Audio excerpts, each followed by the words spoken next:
الحمد لله نحمده ونستعينه ونستغفره ونعوذ بالله من شرور أنفسنا ومن سيئات أعمالنا من يهده الله فلا مضل له ومن يضلل فلا هادي له وأشهد أن لا إله إلا الله وحده لا شريك له وأشهد أن محمدا عبده ورسوله اللهم صل على محمد وعلى آل محمد كما صليت على إبراهيم وعلى آل إبراهيم إنك حميد مجيد اللهم بارك على محمد وعلى آل محمد كما باركت على إبراهيم وعلى آل إبراهيم إنك حميد مجيد أما بعد فإن أصدق الحديث كتاب الله وخير الهدي هدي محمد صلى الله عليه وسلم وشر الأمور محدثاتها وكل محدثة بدعة وكل بدعة ضلالة وكل ضلالة في النار يا أيها الذين آمنوا اتقوا الله حق تقاته ولا تموتن إلا وأنتم مسلمون يا أيها الناس اتقوا ربكم الذي خلقكم من نفس واحدة وخلق منها زوجها وبث منهما رجالا كثيرا ونساء واتقوا الله الذي تساءلون به والأرحام إن الله كان عليكم رقيبا يا أيها الذين آمنوا اتقوا الله وقولوا قولا سديدا يصلح لكم أعمالكم ويغفر لكم ذنوبكم ومن يطع الله ورسوله فقد فاز فوزا عظيما ഏറെ ബഹുമാന്യരായ സത്യവിശ്വാസികളെ വിശ്വാസികളെ അല്ലാഹു സുബ്ഹാനഹു വ തആലയുടെ നിയമനിർദ്ദേശങ്ങൾ നമ്മുടെ ജീവിതത്തിൽ പാലിക്കുവാൻ നാം ഓരോരുത്തരും ശ്രദ്ധിക്കണം എന്ന് ഓർമ്മപ്പെടുത്തുകയാണ്, വസിയ്യത്ത് ചെയ്യുകയാണ്. പരിശുദ്ധ ഇസ്ലാമിൽ വളരെ പ്രാധാന്യമുള്ള ഒരു നന്മയാണ് വഖഫ് എന്നുള്ളത്. ഇന്ന് സമൂഹത്തിൽ വഖഫുമായി ബന്ധപ്പെട്ട പലതരത്തിലുള്ള വിവാദങ്ങൾ നടന്നുകൊണ്ടിരിക്കുന്ന ഒരു സാഹചര്യമുണ്ട്. ഒരു മുസ്ലിമിനെ സംബന്ധിച്ചിടത്തോളം അവൻ മനസ്സിലാക്കിയിരിക്കേണ്ട ഒരു വിഷയം ആണ് ഈ വഖഫുമായി ബന്ധപ്പെട്ട മതപരമായിട്ടുള്ള വിഷയം.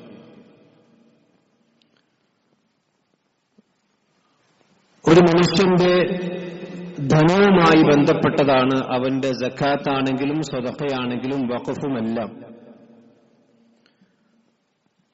പരിശുദ്ധ ഇസ്ലാം ധനത്തെ വിശേഷിപ്പിച്ചിട്ടുള്ളത്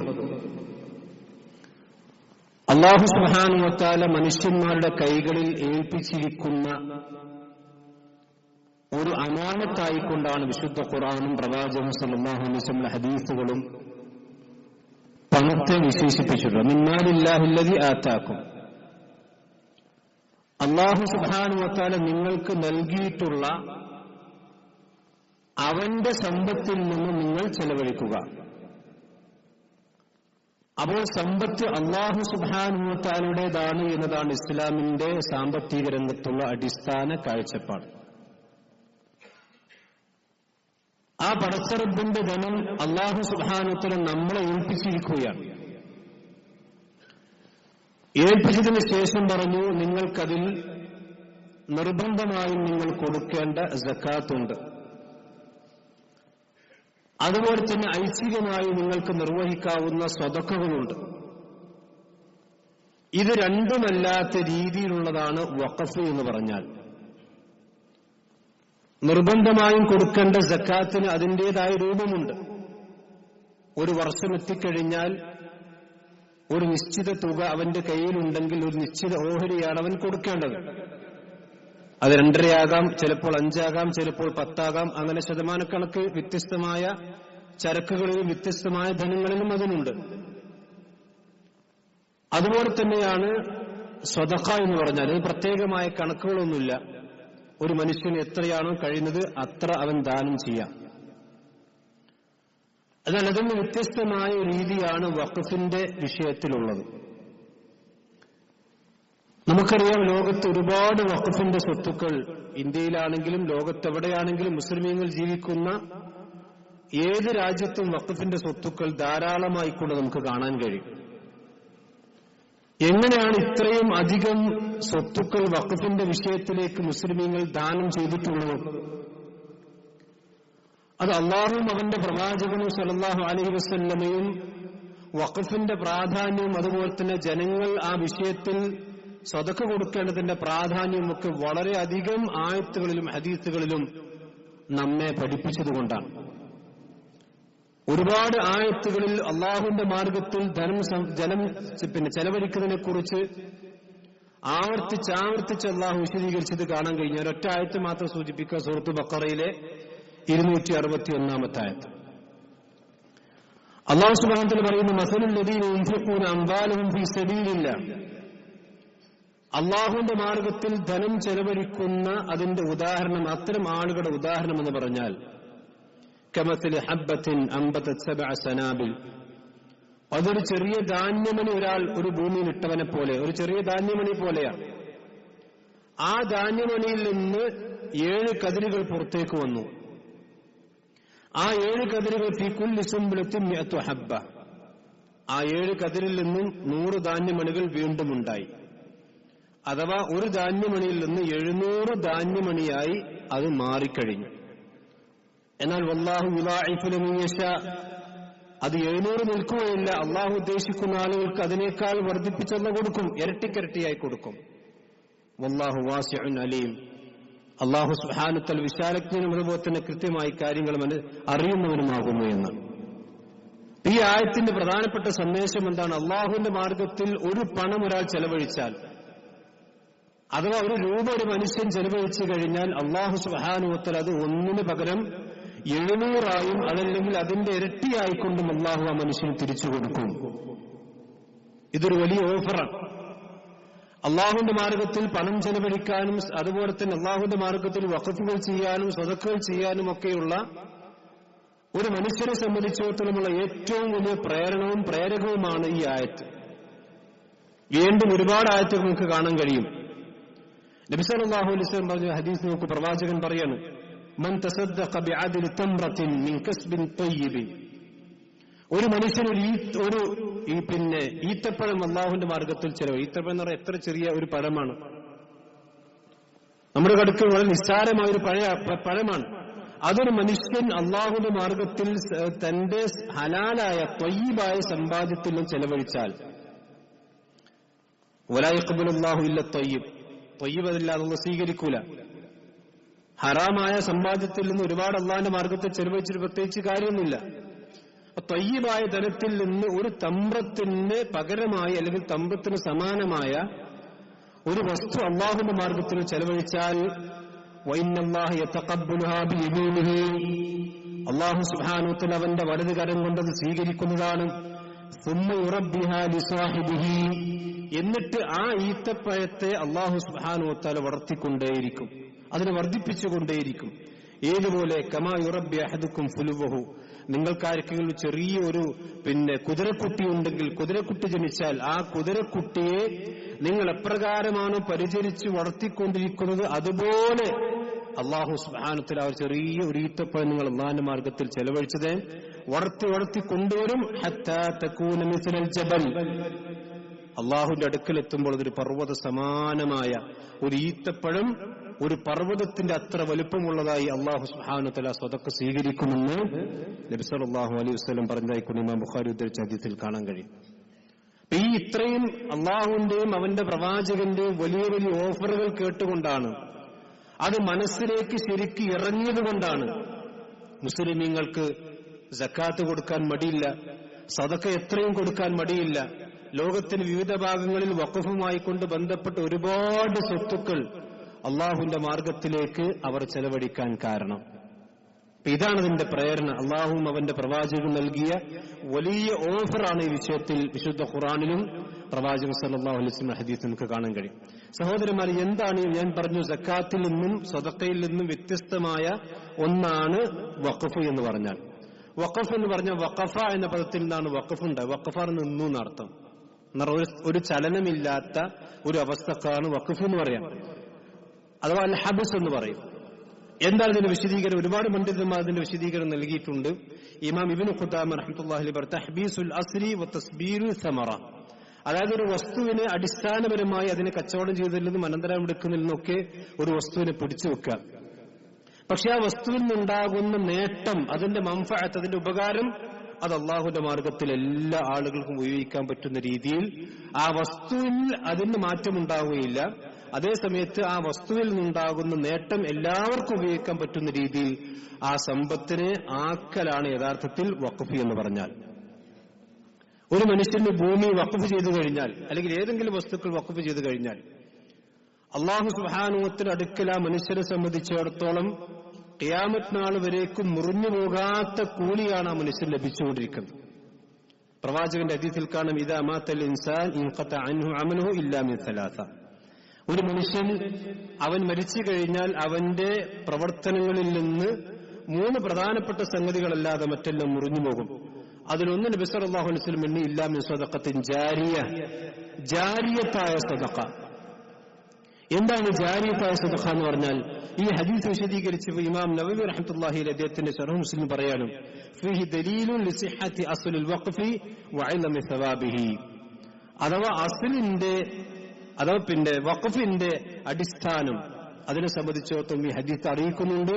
മാത്രമല്ല വഖഫിന്റെ വലിയ സവാബും വലിയ പ്രാധാന്യത്തെ സംബന്ധിച്ചും ഈ ഹദീസ് അറിയിക്കുന്നുണ്ട്. അപ്പോൾ സദഖത്തുൽ ജാരിയ കൊണ്ട് പ്രധാനമായിക്കൊണ്ട് ഉദ്ദേശിക്കുന്നത് വഖഫ് തന്നെയാണ്. അല്ലാത്ത സദഖകൾ മുതൽപ്പെടും, വഖഫും യഥാർത്ഥ സദഖത്തും ജാരിയത്ത് തന്നെയാണ്. രണ്ടാമതായി ഇൽമു യുൻതഫഉ ബിഹി, ഒരു മനുഷ്യന് ഉപകാരപ്രദമായിട്ടുള്ള വിജ്ഞാനം. മൂന്നാമത് വലദുൻ സ്വാലിഹുൻ യദ്ഉ ലഹു, അവന് വേണ്ടി പ്രാർത്ഥിക്കുന്ന, അവന്റെ മരണശേഷവും അവന് വേണ്ടി ദുആ ചെയ്യുന്ന സ്വാലിഹത്തായ സന്താനങ്ങൾ എന്ന് നബി സല്ലല്ലാഹു അലൈഹി വസല്ലം പറഞ്ഞിട്ടുണ്ട്. ഇനി എങ്ങനെയാണ് ഒരു സ്വത്തിനെ, ഒരാൾക്ക് ഭൂമിയുണ്ട്, അതല്ലെങ്കിൽ അയാളുടെ കയ്യിൽ കുറച്ച് പൈസ ഉണ്ട്, അല്ലെങ്കിൽ മറ്റെന്തെങ്കിലും വസ്തുക്കളുണ്ട്, അത് അള്ളാഹുവിന്റെ മാർഗത്തിൽ എങ്ങനെയാണ് വഖഫ് ചെയ്യേണ്ടത്? അത് കൃത്യമായിക്കൊണ്ട് ഇസ്ലാമിക പ്രമാണങ്ങൾ നമുക്ക് കാണാൻ കഴിയും. മഹാനായ ഉമർ ഇബ്നു ഖത്താബ് റളിയല്ലാഹു അൻഹു, അദ്ദേഹത്തെ സംബന്ധിച്ചിടത്തോളം ഖൈബർ യുദ്ധത്തിന്റെ വേളയിൽ, ഖൈബർ യുദ്ധം ജൂതന്മാരുമായി നടന്ന യുദ്ധമാണ്. അവിടെ കോട്ടകൾ മുസ്ലിം സമൂഹം പിടിച്ചടക്കി വലിയ തോതിൽ ഗനീമത്ത് സ്വത്തുക്കൾ മുസ്ലിമീങ്ങൾക്ക് ലഭിച്ചൊരു യുദ്ധമായിരുന്നു ഖൈബർ യുദ്ധം. ആ ഖൈബർ യുദ്ധത്തിൽ മഹാനായ ഉമർ ഇബ്നു ഖത്താബ് റളിയല്ലാഹു അൻഹു വലിയ മൂല്യമുള്ള, നല്ല ഫലഭൂയിഷ്ഠമായ മണ്ണുള്ള ഒരു ഭൂമി അള്ളാഹുവിന്റെ പ്രവാചകൻ സല്ലല്ലാഹു അലൈഹി വസല്ലം പിന്നെ സ്വത്ത് ഒരു വെച്ചപ്പോൾ കിട്ടി. അങ്ങനെ ഇതുമായിക്കൊണ്ട് ബന്ധപ്പെട്ട് സംശയം ചോദിക്കാൻ വേണ്ടി നബി സല്ലല്ലാഹു അലൈഹി വസല്ലം അടുക്കലേക്ക് ഉമർ ഇബ്നു ഖത്താബ് ചെല്ലുകയാണ്. അദ്ദേഹം പറഞ്ഞു, അസബ്തു അർദൻ ലം ഉസിബ് മാലൻ ഖത്തു അൻഫസു മിൻഹു, അള്ളാഹുവിന്റെ പ്രവാചകൻ ഇതിനേക്കാൾ നഫീസായ, ഇതിനേക്കാൾ മൂല്യമുള്ള സമ്പത്ത് എനിക്കിതുവരെ കിട്ടിയിട്ടില്ല. അതുകൊണ്ട് ഫകൈഫ തഅമുറുനി ബിഹി, ആ സമ്പത്ത് എന്ത് ചെയ്യണമെന്നാണ് നിങ്ങൾ എന്നോട് കൽപ്പിക്കുന്നത്? നിങ്ങൾ ആലോചിച്ച് നോക്കണം. ജീവിതത്തിൽ വലിയ ആസ്വാദനങ്ങൾക്കും അതുപോലെ വലിയ വരുമാനങ്ങൾക്കും നിമിത്തമാകുന്ന ഒരു ഭൂമിയാണ് ഉമർ ഇബ്നു ഖത്താബ് റളിയല്ലാഹു അൻഹു ഖൈബറിൽ കിട്ടിയിട്ടുള്ളത്. പക്ഷെ ആ വലിയ വരുമാനമുള്ള ഭൂമി അള്ളാഹുവിന്റെ മാർഗത്തിൽ കൊടുക്കണം എന്നാണ് കിട്ടിയപ്പോൾ തന്നെ ഉമർ ഇബ്നു ഖത്താബ് ചിന്തിച്ചത്. അതുകൊണ്ട് ദുനിയാവിൽ അദ്ദേഹം ആഗ്രഹിച്ച് പരലോകമാണ്. നമ്മളെല്ലാവർക്കും പാഠമാകുന്ന ഒരു ഗുണപാഠം കൂടിയാണ്. അപ്പൊ നബി സല്ലല്ലാഹു അലൈഹി വസല്ലം പറഞ്ഞു, ഇൻ ശിഅത ഹബ്ബസ്ത അസ്ലഹ, നീ ഉദ്ദേശിക്കുകയാണെങ്കിൽ അതിന്റെ അസ്ലിനെ താങ്കൾക്ക് പിടിച്ചു വെക്കാം. അതാണ് വഖഫിന്റെ പ്രരൂപം എന്ന് പറഞ്ഞത്. അഥവാ ആ ഭൂമി അത് അള്ളാഹുവിന്റെ മാർഗത്തിൽ താങ്കൾ ദാനം ചെയ്യുക. പക്ഷെ ദാനം ചെയ്ത് കഴിഞ്ഞാൽ പിന്നീട് അതിൽ ക്രയവിക്രയങ്ങളൊന്നും അനുവദിക്കപ്പെടുകയില്ല. ക്രയവിക്രയം ഉദ്ദേശിച്ചത് അത് തരം മാറ്റാനോ അല്ലെങ്കിൽ കച്ചവടം ചെയ്യാനോ അനന്തരമെടുക്കാനോ അല്ലെങ്കിൽ വിൽക്കാനോ പിന്നെ സദഖ കൊടുക്കാനോ അതല്ലെങ്കിൽ പിന്നെ സമ്മാനം കൊടുക്കാനോ ഒന്നും അത് പറ്റുകയില്ല. അങ്ങനെ ആ ഭൂമിയെ താങ്കൾക്ക് പിടിച്ചു വെക്കാം. വതസദ്ദഖ്ത ബിഹ, അതിലുള്ള വസ്തുക്കൾ താങ്കൾക്ക് സദഖ കൊടുക്കുകയും ചെയ്യാം. അങ്ങനെ ഫതസദ്ദഖ ഉമറു, നബി സല്ലല്ലാഹു അലൈഹി വസല്ലം പറഞ്ഞ പ്രകാരം ഉമർ ഇബ്നു ഖത്താബ് റളിയല്ലാഹു അൻഹു ആ ഭൂമി അല്ലാഹുവിന്റെ മാർഗത്തിൽ സദഖ ചെയ്തു, വഖഫ് ചെയ്തു. എങ്ങനെ? അല്ലാ യുബഅസുലുഹ, ആ ഭൂമിയുടെ അസ്ല് വിൽക്കപ്പെടുകയില്ല. അതാണ് പിന്നെ വഖഫിന്റെ രൂപം. ആ വസ്തു വിൽക്കപ്പെടുകയില്ല. വലാ യൂഹബു, സമ്മാനമായിക്കൊണ്ട് ദാനമായിക്കൊണ്ട് നൽകപ്പെടുകയില്ല. വലാ യൂറസു, അത് അനന്തരമെടുക്കപ്പെടുകയുമില്ല. അഥവാ വാപ്പൊരു ഭൂമി വഖഫ് ചെയ്തിട്ടുണ്ടെങ്കിൽ അത് മക്കളുടെ സ്വത്ത് ഒരുക്കുമ്പോൾ വാപ്പാന്റെ വഖഫ് ഭൂമി അനന്തരാവകാശത്തെ ഉൾപ്പെടുത്താൻ പറ്റുകയില്ല. ഈ 3 കണ്ടീഷനും കൂടിയാണ് വഖഫ് ചെയ്യേണ്ടത്. ഇനി ആർക്കൊക്കെയാണ് അതിന്റെ സമ്പാദ്യത്തിൽ നിന്ന് കിട്ടേണ്ടത്? ഇവിടെ നമ്മൾ അടിസ്ഥാനപരമായിക്കൊണ്ട് മനസ്സിലാക്കേണ്ട ഒരു കാര്യമുണ്ട്. ഒരാൾ ഇസ്ലാമിന്റെ മാർഗത്തിൽ അള്ളാഹുവിന്റെ പ്രീതി ഉദ്ദേശിച്ചുകൊണ്ട് വഖഫ് ചെയ്തു കഴിഞ്ഞാൽ ആ വഖഫിന്റെ ഉപഭോക്താക്കൾ എന്ന് പറയുന്നത് മുസ്ലിമീങ്ങൾക്ക് മാത്രമല്ല, മുസ്ലിങ്ങളല്ലാത്തവർക്കും അതിൽ നിന്ന് ഉപയോഗിക്കാവുന്നതാണ്. ഇപ്പൊ നമ്മുടെ നാട്ടിൽ ചില ആളുകൾ വഖഫ് വിവാദമാക്കുന്നതിന്റെ രാഷ്ട്രീയപരമായ കാര്യങ്ങളുണ്ട്. പക്ഷെ ഒരുപാട് അജ്ഞതകൾ സമൂഹത്തിൽ മുസ്ലിമീങ്ങൾക്ക് തന്നെ നിലനിൽക്കുന്നുണ്ട്. അഥവാ ഒരു വഖഫിന്റെ ഭൂമിയിൽ നിന്ന് അല്ലെങ്കിൽ വഖഫിന്റെ വരുമാനത്തിൽ നിന്നും മുസ്ലിമീങ്ങൾക്ക് മാത്രമല്ല മുസ്ലിമീങ്ങൾ എല്ലാത്തവർക്കും ഉപയോഗപ്പെടാം. അതുകൊണ്ട് ഉമർ ഇബ്നു ഖത്താബ് റളിയല്ലാഹു അൻഹു പറഞ്ഞ ആർക്കൊക്കെയാണ് അതിൽ ഉപയോഗപ്പെടുത്താൻ പറ്റുന്നത് ഉമർ ഇബ്നു ഖത്താബ് തന്നെ പറയാൻ, ഫുൽ ഫുഖറായി, മിസ്കീനന്മാരായ ആൾക്ക്, ഫഖീർമാരായ ആളുകൾക്ക്, വൽ ഖുർബ, ഏറ്റവും അടുത്ത കുടുംബക്കാർക്ക്, അതുപോലെ ഫിർ റിഖാം, അടിമമോചനം, വഫീ സബീലില്ല, അള്ളാഹുവിന്റെ മാർഗത്തിൽ ധർമ്മസമരം, ഇതൊക്കെ പ്രധാനമായും മുസ്ലിമീങ്ങളാണ്. എന്നാൽ വല്ലൈഫ്, ഒരു അതിഥി ഒരു നാട്ടിൽ വന്നു, ആ അതിഥിയെ സംബന്ധിച്ചിടത്തോളം അയാൾ നാട്ടുകാരെ സംബന്ധിച്ച് അതിഥിക്ക് അവിടുത്തെ ഭക്ഷണവും അവിടുത്തെ താമസ സൗകര്യം ഉൾപ്പെടുത്തുക എന്നുള്ളത്, കൊടുക്കുക എന്നുള്ളത് പണ്ട് കാലത്തൊക്കെ നിർബന്ധമായിരുന്നു. കാരണം അന്ന് ഇന്നത്തെ പോലെ ഹോട്ടലുകളോ അതുപോലെ തന്നെ ഒരു നാട്ടിൽ താമസിക്കാനുള്ള സൗകര്യങ്ങളൊന്നും ഉണ്ടാവില്ല. അതുകൊണ്ടൊരു വൈഫായി വന്നു കഴിഞ്ഞാൽ 3 ദിവസം ഹക്കുണ്ടെന്നാണ് ഇസ്ലാമിന്റെ കാഴ്ചപ്പാട്. അങ്ങനെ വന്നാൽ അയാളെ സൽക്കരിക്കാൻ വേണ്ടി ഈ വഖഫിന്റെ സ്വത്തിൽ നിന്ന് എടുക്കാവുന്നതാണ്. അത് മുസ്ലിമാകട്ടെ. അതുപോലെ തന്നെ വബ്നു സബീൽ, യാത്രക്കാരൻ ആരാകാം, ഒരു വലിയ ധനികനാണെങ്കിലും മറ്റാരെങ്കിലുമാണ് ഒരു നാട്ടിൽ കുടുങ്ങിപ്പോയി, അപ്പൊ അയാൾക്ക് ആ നാട്ടിലേക്ക് എത്താൻ വേണ്ട ധനം ഈ വഖഫിന്റെ സ്വത്തിൽ നിന്ന് എടുക്കാം. ഇങ്ങനെയാണ് വഖഫ് ചെയ്യേണ്ടത്. വലാ ജുനാഹ അലാ മൻ വലിയ അൻ യഅകുല മിൻഹാ ബിൽ മഅറൂഫ്. ഈ വഖഫിന്റെ സ്വത്ത് നോക്കി നടത്താൻ ആരെങ്കിലും ഏൽപ്പിക്കപ്പെട്ടിട്ടുണ്ടെങ്കിൽ, അപ്പൊ കമ്മിറ്റിയാണെങ്കിൽ കമ്മിറ്റി, ഇതല്ലെങ്കിൽ വലിയ പിന്നെ കഫീലാണെങ്കിൽ കഫീല്, ഇതിലെ മുത്തവല്ലി ആണെങ്കിൽ മുത്തവല്ലി, ആ വഖഫിന്റെ സ്വത്തുക്കൾ നോക്കി നടത്താൻ ആവശ്യമായ സമ്പത്ത് അതിന് അയാൾക്കെടുക്കാം ബിൽ മഅറൂഫ്, മാന്യമായ രീതിയിൽ. ഒന്നാകെ എടുത്ത് ആ സമ്പത്ത് നശിപ്പിക്കുന്ന രീതിയിൽ ഉണ്ടാകാൻ പാടില്ല. അതുപോലെ തന്നെ തന്റെ സഹോദരന് വേണ്ടി അതിൽ ഭക്ഷിപ്പിക്കാം, അത് തന്റെ ഉടമസ്ഥതയിലുള്ളതാണ് എന്ന ചിന്തയിൽ അത് നശിപ്പിക്കാതിരിക്കണം എന്നതാണ് മഹാൻ ഉമർ ഇബ്നു ഖത്താബ് റളിയല്ലാഹു അൻഹു അങ്ങനെയാണ് വഖഫ് ചെയ്തത്. ഇമാം ബുഖാരി മുസ്ലിം ഉദ്ധരിക്കുന്നതിൽ കാണാൻ കഴിയും. അപ്പൊ ഇതാണ് വഖഫിന്റെ രൂപം. ഈ 2 രീതിയിലുള്ള വഖഫാണ് ഇസ്ലാമിൽ ഉള്ളത്. ഒന്ന് വഖഫ് ഖൈരി എന്ന് പറയും, അതിന്റെ ഉപകാരങ്ങൾ പൊതു സ്വത്തായി എല്ലാവർക്കും ഉപയോഗിക്കാവുന്ന രീതിയിൽ അള്ളാഹുവിന്റെ മാർഗത്തിൽ അയാൾ വഖഫ് ചെയ്യാം. രണ്ടാമത് വഖഫ് അഹ്ലി എന്ന് പറയും. വഖഫ് അഹ്ലി എന്ന് പറഞ്ഞാൽ തന്റെ കുടുംബത്തിൽപ്പെട്ട തന്റെ മക്കൾക്ക് വേണ്ടിയോ അല്ലെങ്കിൽ ഏറ്റവും അടുത്ത കുടുംബക്കാർക്ക് വേണ്ടിയോ ഒക്കെ ഒരു വ്യക്തികൾക്ക് വേണ്ടി വഖഫ് ചെയ്യാം. ഇതെന്റെ മക്കൾക്കുള്ള വഖഫാണ് അല്ലെങ്കിൽ എന്റെ പേരക്കുട്ടികൾക്കുള്ളതാണ് എന്ന് പറഞ്ഞ് തന്റെ കുടുംബക്കാർക്ക് വേണ്ടി ഒരു വ്യക്തികളെ അടിസ്ഥാനപ്പെടുത്തിക്കൊണ്ടുള്ള വഖഫ്, അതാണ് വഖഫ് അഹ്ലി എന്ന് പറയും. ഖൈരി എന്ന് പറഞ്ഞാൽ എല്ലാവർക്കും അതിൽ അവകാശമുള്ള, എല്ലാവർക്കും അതിൽ ഉപയോഗപ്പെടുത്താൻ പറ്റുന്ന രീതിയിലുള്ള കാര്യങ്ങളാണ് വഖഫ് ഖൈരി എന്ന് പറയും. ഇനി മനുഷ്യൻ ഒരു ഭൂമി വഖഫ് ചെയ്ത് കഴിഞ്ഞാൽ, ഏതെങ്കിലും വസ്തുക്കൾ വഖഫ് ചെയ്ത് കഴിഞ്ഞാൽ അതിൽ ഞാൻ നേരത്തെ പറഞ്ഞത് അത് വിൽക്കാൻ പാടില്ല, അനന്തരമെടുക്കാൻ പാടില്ല. ഇനി എങ്ങനെയുള്ള വസ്തുക്കളാണ് വഖഫ് ചെയ്യേണ്ടത്? ഒരാൾ ഭക്ഷണം ഉണ്ടാക്കി, ആ ഭക്ഷണം വഖഫ് ചെയ്യാൻ പറ്റുകയില്ല. കാരണം അത് ഉപയോഗിച്ചു കഴിഞ്ഞാലും നിലനിൽക്കുന്ന വസ്തുക്കളായിരിക്കണം വഖഫ് ചെയ്യേണ്ടത്. ഇപ്പൊ ഭൂമി, ഒരാൾ ആ ഭൂമിയിൽ കൃഷി ചെയ്താലും ഭൂമി അവിടെ ഉണ്ടാവും. അതുകൊണ്ടാണ് അധിക ആളുകളും ഈ ഭൂമി വഖഫ് ചെയ്യാനുള്ള ഏറ്റവും പ്രധാനപ്പെട്ട കാര്യം എന്ന് വെച്ചാൽ എത്ര കാലം കഴിഞ്ഞാലും അത് അവിടെ നശിക്കാതെ നിലനിൽക്കും. അങ്ങനെയുള്ള വസ്തുക്കളാണ് വഖഫ് ചെയ്യേണ്ടത്. ഇപ്പൊ ഭക്ഷണം കഴിച്ചു കഴിഞ്ഞാൽ ഭക്ഷണം കഴിഞ്ഞു. അതുകൊണ്ട് അത്തരം സംഗതികൾ വഖഫ് ചെയ്യാൻ പറ്റുകയില്ല. അത് സ്വതക്കയായിട്ടേ കൊടുക്കാൻ പറ്റുള്ളൂ. വഖഫ് എന്ന് പറഞ്ഞ തഹ്ബീസുൽ അസ്ൽ അവിടെ നിലനിൽക്കണം. ആ വഖഫ് ചെയ്ത മുതൽ അവിടെ അടിസ്ഥാനപരമായി കൊണ്ട് കാലാകാലങ്ങളെ നിലനിൽക്കുന്ന രീതിയിലുള്ള വസ്തുക്കളെ വഖഫ് ചെയ്യാൻ പാടുള്ളൂ. അതുകൊണ്ടാണ് ഭക്ഷണം കാര്യങ്ങളൊന്നും വഖഫ് ചെയ്യാൻ പാടില്ല. കാരണം സ്വതക്ക കൊടുക്കാനും പാടുള്ളൂ. അതുപോലെ തന്നെ പരിചരിക്കുന്ന ആളുകളെ സംബന്ധിച്ചിടത്തോളം അതിൽ നിന്നൊക്കെ ചെലവിനെടുക്കാം. അതുപോലെ തന്നെ വാഖിഫിനെ സംബന്ധിച്ച്, വഖഫ് ചെയ്യുന്ന ആളുകളെ സംബന്ധിച്ചിടത്തോളം നിബന്ധനകൾ വെക്കാം. ഈ ഭൂമി 5 സെന്റ് ഭൂമിയാണെങ്കിൽ അത് പള്ളി എടുക്കാൻ വേണ്ടിയിട്ടാണ് ഞാൻ വഖഫ് ചെയ്തത് എന്ന് പറയാം. അവിടെ പള്ളി എടുക്കാൻ പാടില്ല, മദ്രസ എടുക്കാൻ പാടില്ല, അല്ലെങ്കിൽ വേറെ വസ്തുക്കൾ എടുക്കാൻ പാടില്ല. അതേസമയത്ത് ഇത് ഖുർആൻ പഠിക്കാനുള്ള ഭൂമിയാണ്, ഖുർആൻ പഠിപ്പിക്കാനുള്ള സ്ഥാപനത്തിന്റെ ഭൂമിയാണെന്ന് പറഞ്ഞാൽ ആ നിബന്ധന അവിടെ പൂർത്തീകരിക്കപ്പെടണം. വാഖിഫിന് ഇസ്ലാമിക ശരീഅത്തിന് വിരുദ്ധമല്ലാത്ത രീതിയിലുള്ള വഖഫുകൾ ചെയ്യാം എന്നുകൂടി ഹദീസിൽ മനസ്സിലാകും. അതുപോലെ തന്നെ ഹലാലായ സമ്പത്തിനാണ് വഖഫ് ചെയ്യേണ്ടത്. കുറെ ഹറാം ഉണ്ടാക്കിയിട്ട് പിന്നെ വയസ്സാകാലത്ത് കുറെ അതിൽ നിന്ന് വഖഫ് ചെയ്ത് കുറെ സദഖ ചെയ്ത് കുറെ അങ്ങോട്ടാക്കി ഇങ്ങോട്ടാക്കിയതുകൊണ്ട് പ്രത്യേകിച്ച് ഒരു കാര്യമില്ല. അതുപോലെ തന്നെ വഖഫ് സ്വത്ത് അതൊരു പൊതുമുതലാണ്, അതിന് സക്കാത്ത് ഉണ്ടാവില്ല. ഒരാളൊരു ഏക്കറ കണക്കിന് ഭൂമി അള്ളാന്റെ മാർക്കത്ത് വഖഫ് ചെയ്തു. അപ്പൊ ആ ഭൂമിയിൽ നിന്ന് ഒരുപാട് വരുമാനങ്ങളുണ്ട്. ആ വരുമാനം സക്കാത്തിന് നിസാബ് എത്തിയിട്ടുണ്ടെങ്കിൽ ആ വരുമാനത്തിന് സക്കാത്ത് കൊടുക്കേണ്ട ആവശ്യമില്ല. കാരണം അത് അള്ളാഹുവിന്റെ മാർഗ്ഗം, ഒരു വ്യക്തി അതിനില്ല, അതിന്റെ മാലിക്കായി പിന്നെ ഉടമസ്ഥനായിക്കൊണ്ട് ഒരു വ്യക്തി ഇല്ലാത്തത് കൊണ്ട് തന്നെ അതിന് സക്കാത്തില്ല. വഖഫ് ഖൈരിയാണെങ്കിൽ. അതേസമയം ഞാൻ നേരത്തെ സൂചിപ്പിച്ച വഖഫ് അഹ്ലിയാണ്, ഒരു വ്യക്തിക്കാണ് വഖഫ് ചെയ്തതെങ്കിൽ അയാളുടെ സമ്പത്ത് നിസാബ് എത്തിക്കഴിഞ്ഞാൽ അയാൾ അതിന് സക്കാത്ത് കൊടുക്കണം.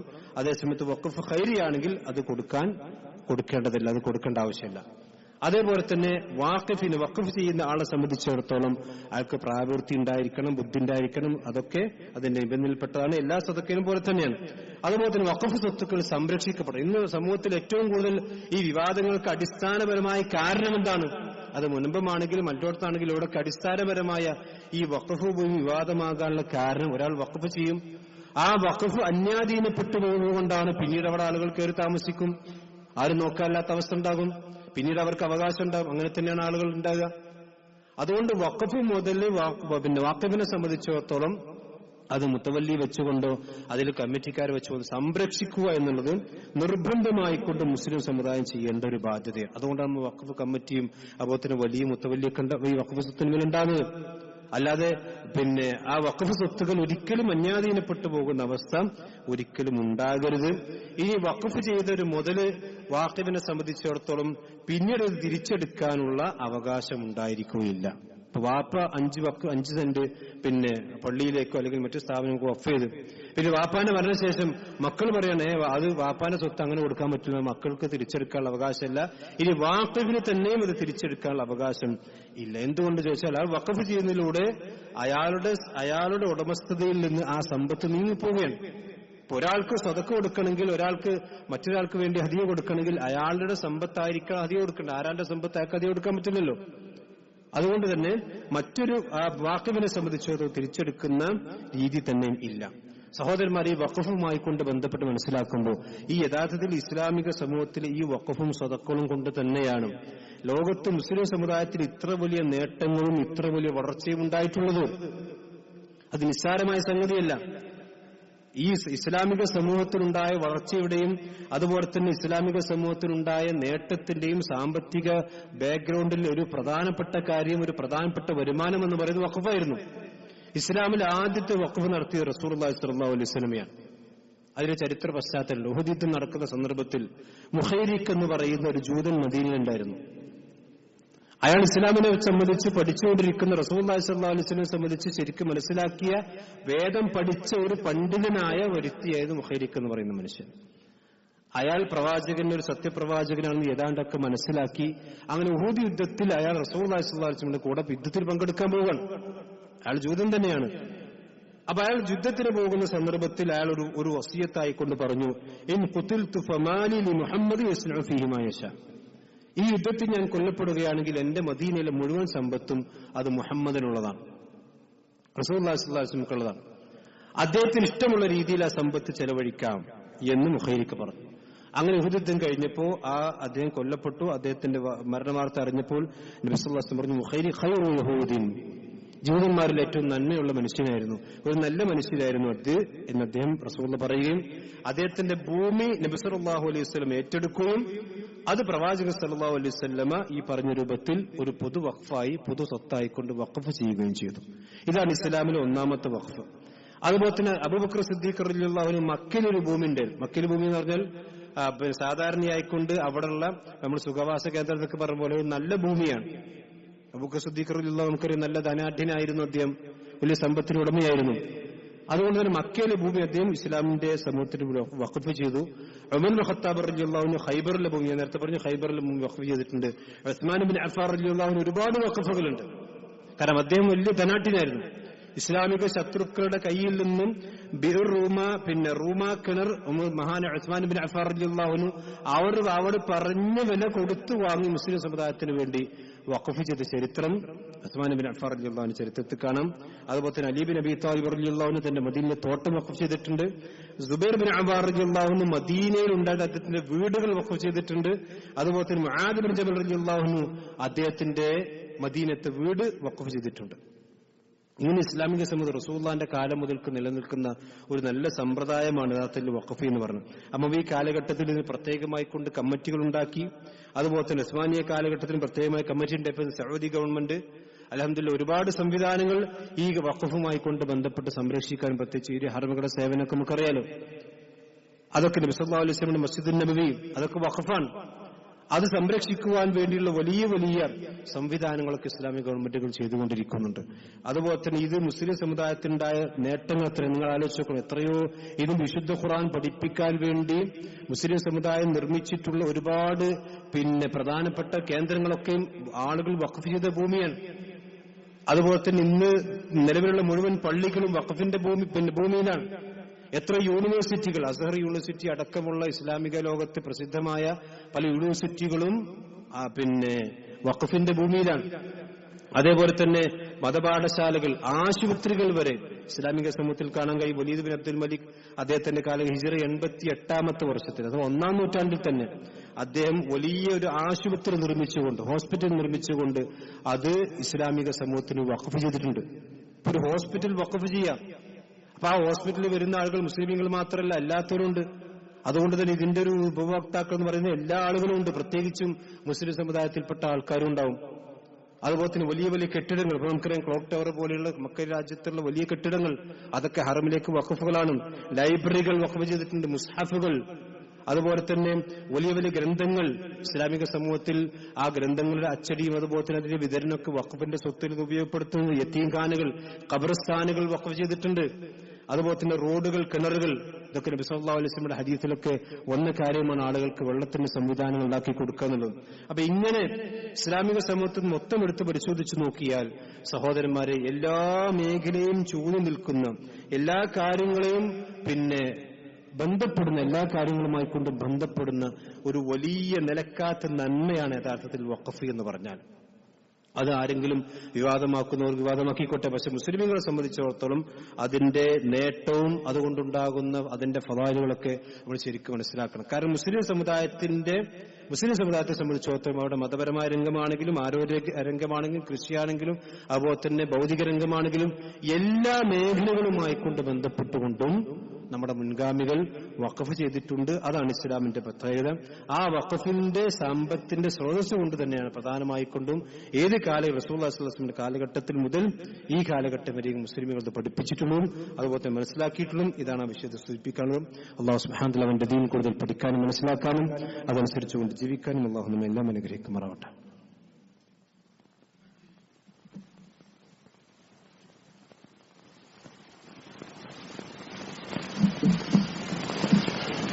إن الحمد لله والصلاة والسلام على رسول الله وعلى آله وصحبه أجمعين أما بعد.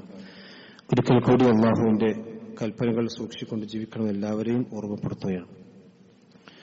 ഇസ്ലാമിന്റെ മാർഗത്തിൽ വഖഫ് ചെയ്യുന്നതിന്റെ പ്രാധാന്യം നമ്മൾ മനസ്സിലാക്കി. അല്ലാഹു സുബ്ഹാനഹു വ തആല ഒരു മനുഷ്യന് മുറിഞ്ഞു പോകാത്ത പ്രതിഫലം കൊടുക്കുകയും അത് ഇരട്ടിയായിക്കൊണ്ട് അവൻ നൽകുകയും ചെയ്യുമെന്നൊക്കെ നമ്മൾ മനസ്സിലാക്കി. സഹോദരന്മാരെ, നമ്മളെല്ലാവരും ചിന്തിക്കുന്ന ഒരു കാര്യം, നമ്മുടെ മുൻഗാമികൾ വഖഫ് ചെയ്ത ചരിത്രമൊക്കെ നമ്മൾ ഇവിടെ പറഞ്ഞു മനസ്സിലാക്കി. പക്ഷെ നമ്മൾ മരിച്ചു പോകുമ്പോൾ നമ്മുടെ പേരിലും കുറച്ചൊക്കെ എന്തെങ്കിലും അല്ലാഹുവിന്റെ മാർഗത്തിൽ വഖഫ് ഉണ്ടാകണം എന്നുള്ളത് നമ്മൾ ചിന്തിക്കേണ്ട, നമ്മൾ ആലോചിക്കേണ്ട, ഗൗരവമായി കൊണ്ട് ആലോചിക്കേണ്ട കാര്യമാണ്. സൂറത്ത് യാസീൻ അല്ലാഹു പറഞ്ഞല്ലോ, ഇന്നാ നഹ്നു നുഹ്യിൽ മൗത വനക്തുബു മാ ഖദ്ദമു വആസാറഹും. ഒരു മനുഷ്യന്റെ അവനെ ജീവിപ്പിക്കുന്നു മരിപ്പിക്കുന്നു നാമാണ്. വനക്തുബു മാ ഖദ്ദമു വആസാറഹും. ഒരു മനുഷ്യൻ ചെയ്തതും അതിന്റെ പ്രതിപ്രവർത്തനങ്ങളും അല്ലാഹു എഴുതി വെക്കും.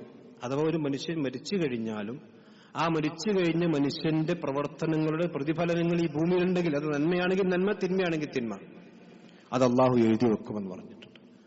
ഒരു മനുഷ്യരെ സംബന്ധിച്ചിടത്തോളം അല്ലാഹുവിന്റെ മാർഗത്തിൽ 2 സെന്റ് ഭൂമി, 1 സെന്റ് ഭൂമി, ഇനി എന്തും വേണ്ട, പള്ളി സ്വന്തമായിട്ടുണ്ടാക്കി കൊടുക്കാൻ കഴിയുന്ന ആളുകൾക്ക് അത് ചെയ്യാവുന്നതാണ്.